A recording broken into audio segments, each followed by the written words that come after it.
আজকে বানাচ্ছি বাঙালির স্পেশাল নিরামিষ আলুর দম। একদম ঘরোয়াভাবে সাত্ত্বিক স্বাদ, ঘরোয়া ঘ্রাণ।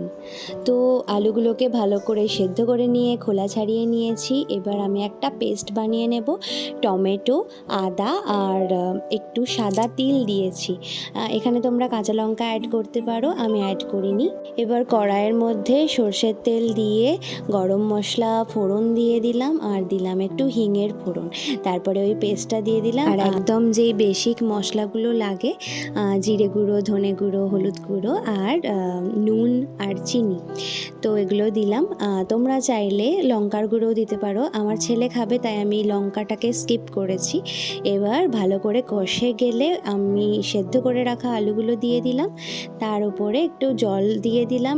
ভালো করে ফুটে গেলে একটা আলু সাইডে রেখেছিলাম, ওটাকে ভালো মতন হাতে করে ম্যাশ করে নিয়ে ওই ঝোলের সাথে দিয়ে দিলাম। তো এই যে আমার একদম মাখা মাখা আলুর দমের রেসিপি হয়ে গেল। এবার গরম গরম ফুলকো ফুলকো লুচির সাথে জাস্ট জমে যাবে। তো তোমরাও বাড়িতে এইভাবে ট্রাই করে দেখতে পারো।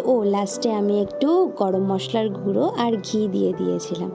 তো টাটা, সবাই বানিয়ে বলো কীরকম লেগেছে।